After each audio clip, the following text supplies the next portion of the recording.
তো আজকে আমরা গোয়েন্দা সূত্রে প্রাপ্ত তথ্যের ভিত্তিতে যাত্রাবাড়ি কোনাপাড়া এলাকায় একটি অভিযান পরিচালনা করি।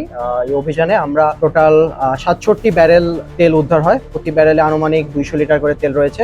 যাত্রাবাড়ি আর্মি ক্যাম্পের অধীনে এই অপারেশনটি পরিচালনা করা হয়।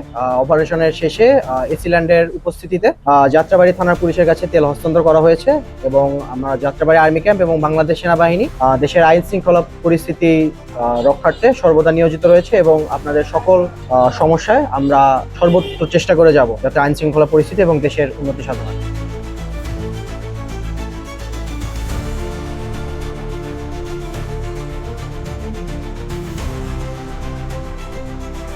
যেহেতু এখানে প্রায় 67 ব্যারেল তেল ভোজ্য তেল জব্দ করা হয়েছে এবং আইন শৃঙ্খলা রক্ষাকারী বাহিনী হাতে নাতে কাউকে ধরতে না পারার প্রেক্ষিতে এটা স্পেশাল পাওয়ার একটা নিয়মিত মামলা হবে এবং এই তেলটা কাদের এটা প্রমাণ যথাযথ আদালত, এখতিয়ার সম্পন্ন আদালত তারা যেভাবে সিদ্ধান্ত নেয় যে তেলটা কিভাবে তারা ডিসপোজ করবে, কোন প্রক্রিয়ায় তারা এটা বিলি বন্টন করবে এবং এই মামলাটা কোন প্রক্রিয়া এগোবে এটা যথাযথ আদালত সিদ্ধান্ত নেবে।